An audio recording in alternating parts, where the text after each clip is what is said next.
Hello, welcome to Storytime for Kids, as we read Frog and Toad Are Friends, Spring.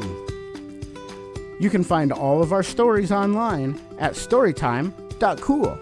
You can also subscribe on YouTube at Stories for Kids.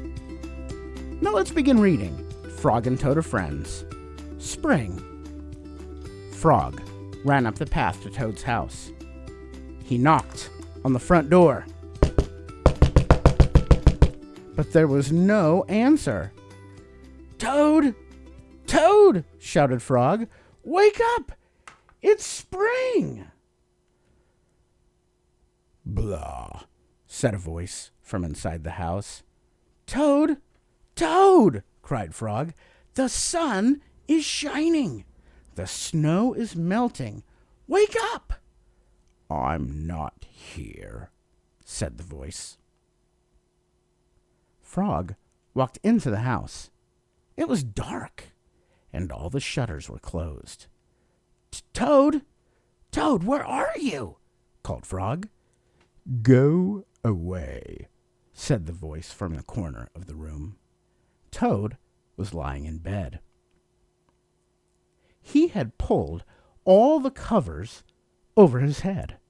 Frog pushed Toad out of bed. He pushed him right out the house and onto the front porch. Toad blinked in the bright sun. "Help!" said Toad.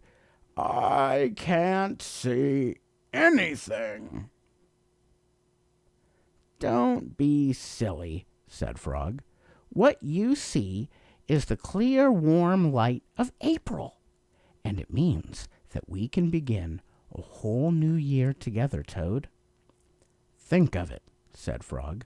"We'll skip through the meadows, we'll run through the woods, and we'll swim in the river. In the evenings, we'll sit right here on this front porch and count the stars." "You can count them yourself, Frog," said Toad. "I will be too tired, and I am going back to bed now." Toad went back into the house. He got right back into bed and pulled the covers over his head again. "But Toad," cried Frog, "you'll miss all the fun." "Listen, Frog," said Toad. "How long have I been asleep?" "Well, you've been asleep since November," said Frog. "Well, then," said Toad, "a little more sleep won't hurt me. Come back again and wake me up at about May. Good night, Frog." "But, Toad," said Frog, "I'll be lonely until then." But Toad didn't answer, because he had already fallen asleep. Frog looked at Toad's calendar.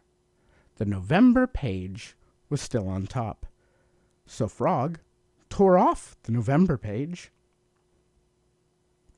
Then he tore off the December page, and the January page, the February page, and the March page. He came to the April page, and Frog tore off the April page too. Then Frog ran back to Toad's bed. "Toad! Toad! Wake up! It's May now." "What?" said Toad. "Can it really be May so soon?" "Yes," said Frog. "Just look at your calendar." And Toad looked at the calendar. The May page was on top. "Why, it is May," said Toad as he climbed out of bed. Then he and Frog ran outside to see how the world was looking in the spring.